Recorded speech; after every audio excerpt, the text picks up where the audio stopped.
G'day YouTube, my name's Lance. Welcome to Bundy Bear's Shed. Well, the weather report.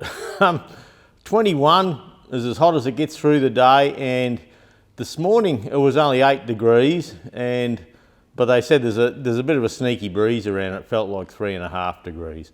And it did to us Queenslanders. We think, holy dooly, it's cold. I've even got my old work jacket out. Back when I was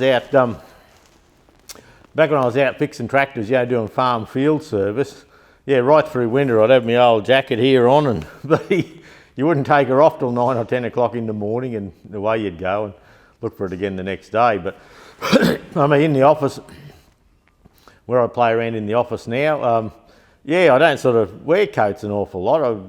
The house is warm up there, and the shed's usually fairly warm here, and you pop into work with the aircon on, and so you don't really know. But we do sit around the fire of a night up in the pool room. We sit there and have the fire going, and cook a couple of meals on the stove and things like that, just for the ambience of it all, and watch a bit of telly and kick back. So anyway, winter's good. Last week west of us here, there was a lot of heavy frosts, which is a good thing as well. It kills all the bugs and pests and things like that, but makes feed a bit scarce. But look, there's been that much feed around the place, there'll be a lot of bulk left still, so that'll be okay, I think. Now, pardon me. So today's Monday morning. It's about 6:30 a.m. at the moment, and Judy's gone off to work for the day, and I'm up the shed. But this is the first day I've had in the shed for the weekend, or since last weekend. We shot off camp, and now for those that have been watching the channel for a while, I've got a mate Rick from down Pomona. We call him Pomona Rick on the channel here, and he rang up and he said, they're camping south of Bundaberg, about 30 k's I suppose, and down at Kangaroo National Park. So for those interested, it's Burrum National Park, and it's a Kangaroo camping region. And I mean, it's in the bay, like it's on the ocean. It's a beachside camp, but there's no big waves because Fraser Island is out in the ocean there. You can't see it, but it's out there, and it sort of protects us from the heavy swells and that. So so Rick rang up and he said, you want to come down for a visit? He said, I've got a Fergie 9-hole drawbar for you. So that's this fella here. So I've got a Fergie 9-hole drawbar for you if you want it. And he said, I've got one of those Fergie top links here too. He said, I'll bring up and come for a yarn. And you can have them. So I said, all right. So off we went. And we were just going to go down for a day visit. Pardon me. And anyway, Jude said, we should go camping tonight. And I said, So we made arrangements to camp down there the evening. And so then the work started, just to go camping. I had the ute without the canopy. The canopy was sitting over on top of the TEA with the Howard reduction box. And after work, get the canopy out and get it on, and fill the water tanks, and just get everything ready. Get all the camping gear out and put it in. And that was Thursday, Friday, and Saturday morning. And we headed off Saturday morning, and the track in's always been a bit sus from our end, with a few water crossings and things like that. And it's sort of tea tree, wallamy, swampy country, and because of the rain we've had, where you turn off near the quarry to go in there, normally you had about, say 2 kilometres without a water hole. Well, as soon as you turned in, there was water holes. And look, most of them weren't that deep, as in halfway up your wheels. A lot of them were, halfway up your wheels to the top of your wheels height, with a good solid base, but shitty looking water. And but one of them, Rick said, stick to the right. So, we got in, there. Look, I don't know how far in, say halfway in, and we're sort of following this Holden Colorado with a jet ski trailer on the back, and we thought, oh, that's good. You can just follow people and see where they go and see how deep the water is and things like that. Because there's probably 20, I reckon there'll be 20 if there's one of these water holes to get through. And anyway, poor old mate, he goes down into there, and he didn't have a high clearance vehicle like the Cruiser and that, and he went down and just bottomed out. Boom. Fucking all the wheels were spinning, the trailer on the back, and we were only like 100 metres behind him. And so I pulled up, and he says, oh, you got any recovery gear, mate? And I said, yeah. Well, I said, I'll just back up and we'll run the winch out and I'll just winch you back. So by the time I backed up and done that and got the winch out and we started pulling him back, he had water coming into the back floor of his car, poor bugger. And he's got the missus in there and the bloody kids in the back, water coming in. And so, yeah, a normal Colorado, it was filling the water, filling the back a little bit. And so, anyway, we got him out, got him sorted out. And I said, oh, my mate reckons if we stick to the right, it's better. And that's what I'd been doing. And he says, look, I'll come along with you. He said, I'll follow you if you like. And I said, yeah, all right. So off we went. And yeah, one water hole, the deep one at the end there, well, it's up over the bonnet of the Landcruiser. And yeah, we were told to go to the right. So we went to the right and you just drop down and yeah, water's up over the bonnet and the wash of it comes up your windscreen so far, but it's probably only to the top of your bonnet deep. And it's sort of along, down and up again, but yeah, fairly hard bottom. You do lose a little bit of traction, but it's okay. And I pulled up on the other side, but as we went through the water holes, I'd pull up and make sure old mate got through okay. And yeah, just travel together to help him. And yeah, when the water went up over the bottom of my rig, because it's I got like 3-inch lifted and I got 33-inch tyres and lifted and all that sort of thing, and diff locks and all the gear. So we feel confident, you know, going where we'd like to. And I pulled up and he said, oh shit, mate. He said, no way I'm getting through there. And anyway, it looked different on the other side. So I said, I'll just go for a walk through there. So we went for a walk through and it was only like probably knee deep. So he got through the other side. Then he followed us right to where we turned off to Rick and Tracy's camping area. So poor old mate probably didn't have that good of a weekend, but oh, the bloody dirt on the Cruiser. And probably the first time I've had the Cruiser four-wheel driving properly. And yeah, when we set it up for towing mainly. And you know, I've got big heavy springs in the arse for 4.2 tonne GVM and things like that. So and yeah, first time we'd had it proper four-wheel driving, and that was good. I enjoyed it, going out through the sand and things like that. Very loose sand in some places, but because of the wet weather, it had packed a bit. I've seen it a lot fluffier and a lot powdery, a lot more powdery, that's for sure. So yeah, so we haven't been up the shed. We camped down there Saturday evening, and we come home, say lunchtime yesterday, and come home and unpacked. So I took the Landcruiser out the back and I spent the next 2.5 hours with the pressure cleaner, getting all in up under and round and all that, and yeah, making sure there was no gritty sand in the springs and in that leaf springs at the back. It's got coils on the front, and but yeah, I did put the GoPro on the way out. I set the GoPro up on the dash on the way out, and I haven't had a look at the footage yet. But there might be some good footage there. I haven't taken it off. I just haven't had a chance with coming home yesterday and yeah, unloading the Cruiser, getting everything back in the carport, back in the garage at the house, and a few hours on the pressure cleaner. And I did it straight away because I don't think it'll be salty so much, the water, but even though it's near the beach, but I just didn't want it to bake on and you know, be a bastard to get off again. So yeah, that worked all right. And so yesterday afternoon about 4 o'clock, yeah, where I had enough for the weekend, I was up there, lit the fire and had a red wine and just kicked back and yeah, did bugger all. Went to bed early. And so anyway, so this morning is the first day up in the shed, but we did have a lot going on last week.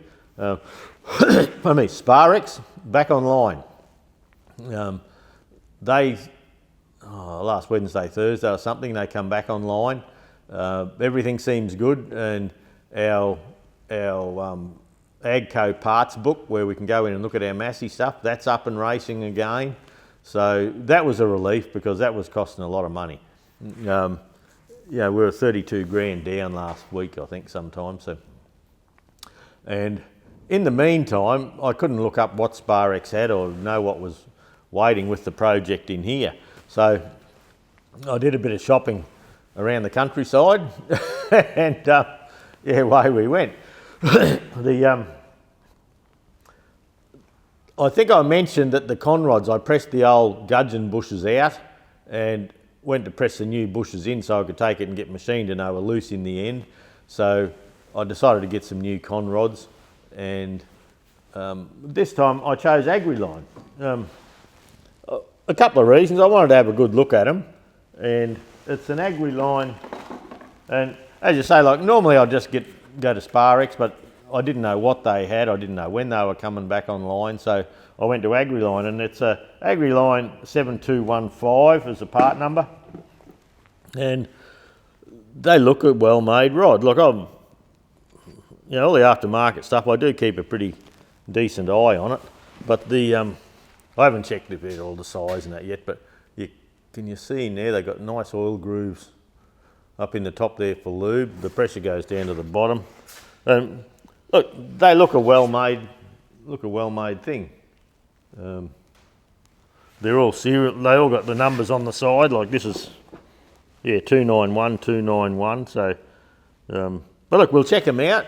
I can't remember how much they are. Jump online and have a look. So we have a trade account with AgriLine as well. So, I bought 4 conrods in from AgriLine, which will keep this show on the road with the engine. I was a bit worried. I was doing shed jobs and shop jobs and JD's engine and things, just trying to fill in gaps because I couldn't move forward with parts, and I didn't start wanting to pull all the back end apart and get everything apart. I'm trying to consciously finish things as we go. So I've got conrods, and I've got pistons and rings up on the bench there. So I'm hoping today I can start popping a couple of pistons in the engine, and then we can work with this timing that I'd like to cover a little bit. I've got the old injector tester set up. I had that set up last week. We can, and I'm just going to do a little video, a 5-minute one, on checking if you have your injection pump off before you strip it, just checking that your circlip's in the right place. So if you have an injector tester, you can pump it up to 100 pound, something like that, 30 atmospheres, or just get a token pressure in there, and you can turn the pump and it'll actually lock when it fires, and you can see if the letter B on these is lined up with the end of the circlip. So I also tested the other day with it, and you can actually do it if you haven't got an injector tester, you haven't got all the flesh gear, you can do it with an air line. And so I'm thinking I might even make up a little air fitting, but I'll see what happens. I'm all out of whack, so that's all right. So I may do a quick little video on that. The shaft here, I can't remember if I showed you that last week or not, but I got the shaft all finished, but I couldn't move forward with that last week as I didn't have the bearings and the seals. So I have all the bearings and seals here now. So the PDO, or the post hole borer box, digger box, it can go back together. Now, on the Massey 65s, when you come down the front, the bottom radiator hose, it comes that close to the fan belt that what they do is they actually put a little pipe in, and there's a little pipe that goes up onto the. I've just got to get it in my head myself now, and it comes in behind the fan belt. So they've got a little radiator hose coming down. It goes through a piece of pipe because of the clearance issues, and then comes back out again. Now, I tried to buy some and I couldn't get any. Massey Ferguson didn't have them, but then I had a look the other day again, and they have some now. They had 4, I think, in Australia. But in the meantime, I'd got some made. So part of today's job, I've got 10 of them made, and look at this, showing off. This has got to be polished up, but I got myself a stainless steel one made. So yeah, stainless steel one made just for the 65 here. So I thought, oh bugger, well, I was talking to the fellas, and they said, oh, we can make them out of stainless. And I said, oh, just make one out of stainless for me, will you? And so yeah, I'm going to polish that up and just put it on the tractor. Yeah. It's not original, but I don't care. But yeah, I've got 10 of these, so I'm going to buff around the welds and all this morning, and I'm just going to paint them in zinc paint. And the reason for that is that we've got to photograph them for the website, so they'll look nice for that. They may have to sit on the shelf, like with 10 of them, I don't know how many we're going to sell. With 10 of them on the shelf, this exhaust tube, it'll just get surface rust and won't look that flash. So this morning I'm just going to tidy up the welds, as in make sure there's no rust under the paint, and fix those fellas. So I've got 10 of them to do this morning. Now, the injectors on the 65, I had a look around for injector nozzles, and I think Sparex had one in the country when they come back online, and I think Quality had injectors, I think, and Diesel Distributors had a couple, and it's an older type number, and a lot of people aren't keeping the nozzles anymore. So what I've chosen to do is I bought in the 1356 speed that I've done. There's I've got Bearco injectors in that, and look, they run fine. No trouble with it. I can't see any trouble with it. So it was actually $5 per injector more expensive to buy the complete Bearco injectors, the B16 I think they are, the complete Bearco injectors, than it was to just buy the nozzles. And so I chose to go this way, but what I'm going to do is I'm going to put the Bearco nozzles in the genuine in the genuine bodies and set them up and pressure test and set the pressures and all that. But I will do a test on all of these before I strip them. But in the past, because yeah, they're just a bit taller. The thing I didn't like about these in the past was this leak-off line up the top here, where your little tube goes. They come with a little banjo bolt in there, and yeah, there's a pipe with 4 little banjos in it that clamps down. But the thing I didn't like about these on the 135 was that this is a metric thread, and so later on in life, if you ever have trouble with the copper washers, or you break a bolt off or something like that, you're up shit creek. So that's why I've chose to go that way. But yeah, my cost as a dealer, I just can't, the figures aren't coming to my head at the moment, but my cost as an agent for these things was just $5 difference. So I thought, well, I'll go that way. I'll have a couple of spare bodies here if I ever need them. I will undo the caps and see if the original caps fit on the thread in the injector, and it'll just be sort of a review of the Bearco injector. The top nut doesn't look real flash, to tell you the truth. But anyway, that's what I'm choosing to do with this. I'm going to take the nozzles out of the Bearco injectors and put them in the genuine, holders. And yeah, I bead blast them up and make them look nice, and that'll look genuine. Well, as good as genuine, isn't it? And we'll have the standard fitting up the top here with I think it's a quarter UNF or 5/16 UNF thread, whatever it is, I'm not sure. So look, that'll be an interesting exercise. We'll pressure test the injectors and just see how they're going. Are they up to spec? Aren't they? Are the Bearco injectors out of the 4 I've bought? Are the pressures all the same and all that? It'll just be an interesting thing. I'm pretty sure, and look, it's getting back a bit now, but I'm pretty sure when I fitted them on the 135 6-speed, I'm pretty sure I pressure tested them all there and they were good. But we'll do it again. They may have a different supplier or something like that. I'm just not sure. So look, what we get done, who knows what we get filmed today. Yeah, look, last stew, we got a few comments on channels to watch. I haven't got a list up here with me, but what I'm going to do in the description, I'm going to go back through the comments and find the comments on channels like, you know, Western Truck and Tractor and well, you know, Brian Block and those fellas. I'll put a link to their channel in the description of this video of this stew. So hopefully you can just click on it and pop across to their channels and have a bit of a look. Kev from Kev's Vintage Tractors, Vintage Tractor Restorations, he just put out a video last week on some of the timing marks, and they're on the 23C engine, which my followers will find handy. Yeah, there's a mark on a flywheel and there's a mark here and there. And yeah, I thought it was just interesting information. That's what people look for, a bit of info like that. So that'll be okay. But yeah, apart from that, I haven't even got my hands dirty apart from unloading the ute this week.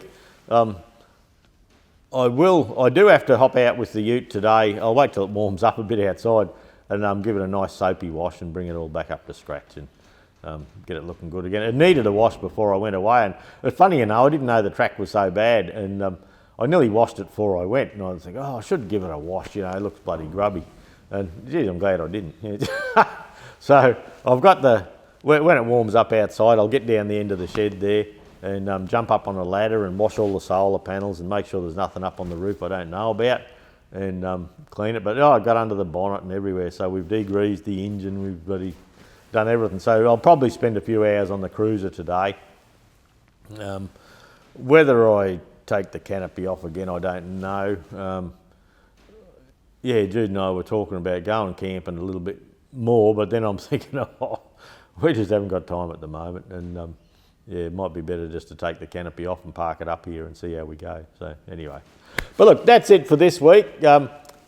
Hopefully there's a bit of footage of the track going into Kincoona National Park, or Kincoona camping area they call it, and you'll see a bit of footage of in and out of the water holes, and just give you an idea of what it was. It's like you expect the swamp people to jump out in the bush. Yeah.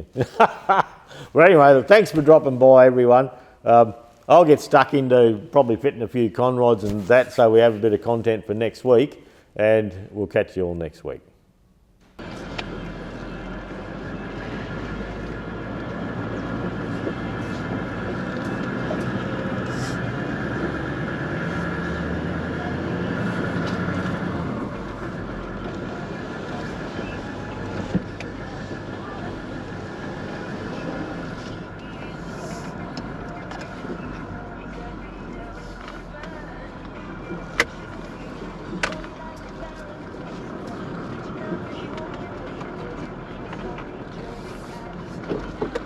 Coming? No. All right.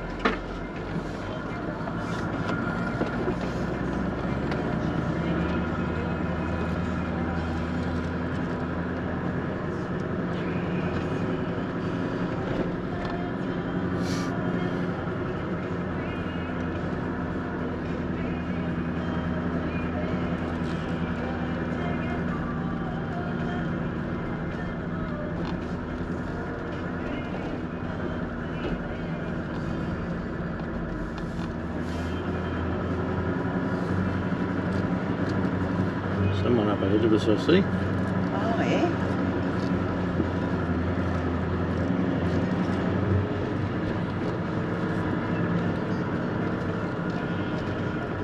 So that, at least we might be able to see where they're going.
straight at the sand place down here.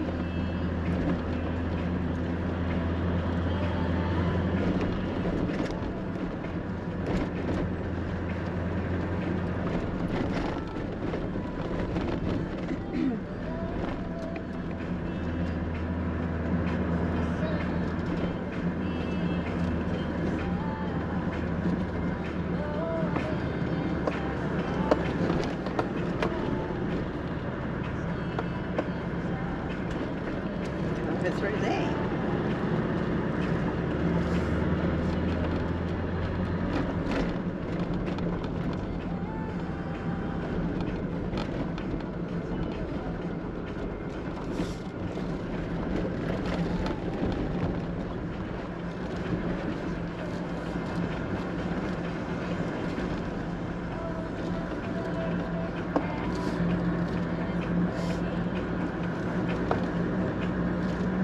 On the other side.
Is that the one that we...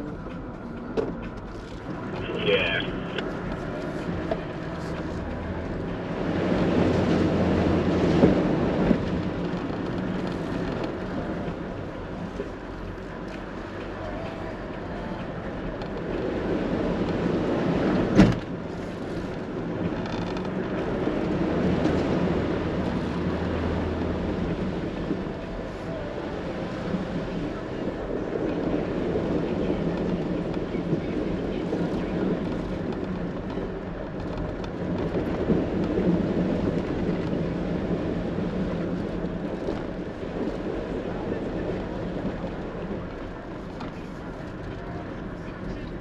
That was the worst ones, wasn't it? Mm.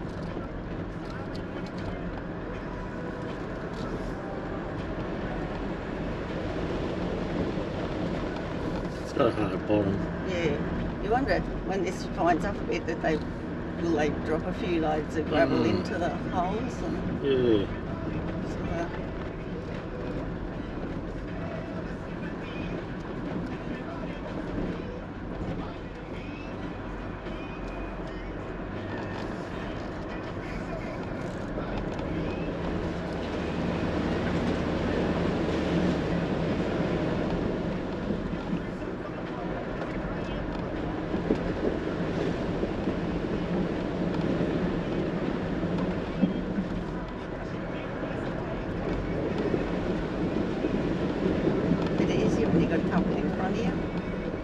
Yeah, we haven't got to make so many choices. to pick, hey? We haven't got to make choices. No, you just pick their line of drive, and if it looks not bad, and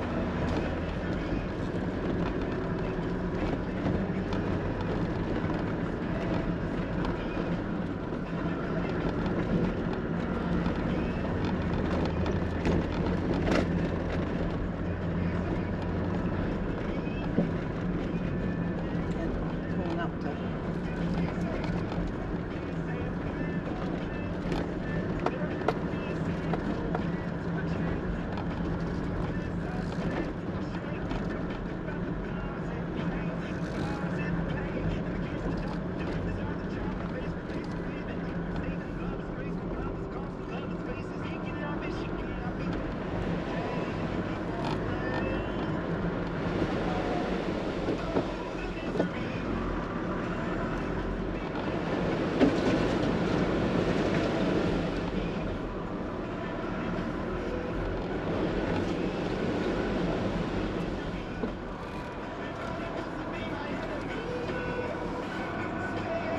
Oh, he's nice and lavish, shallow around. Yeah.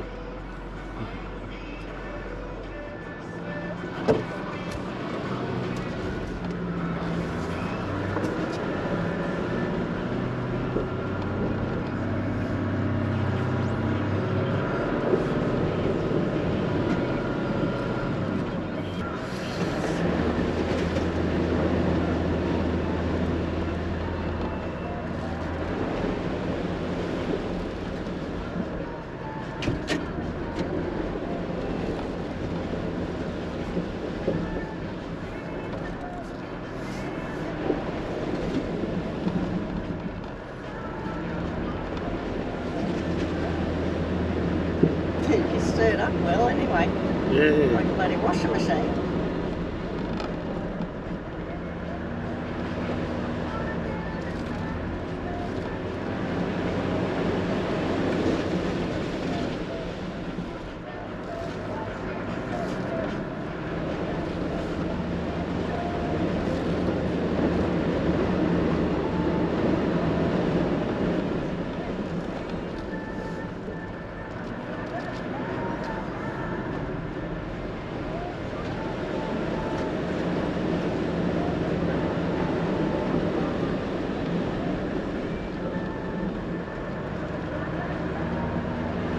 We passed the hole that the other fella got stuck in. Yeah, I think so.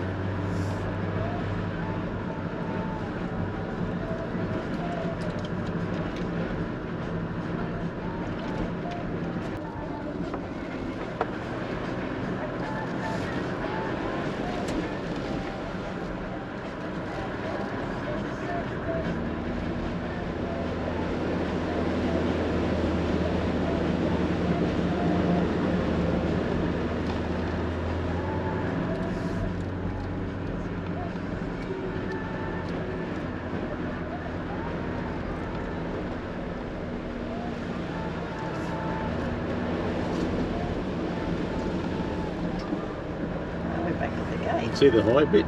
Yeah. I've been following, when he pushes the water out of the road, I can usually see the high bit, like Yeah. over here. Yeah.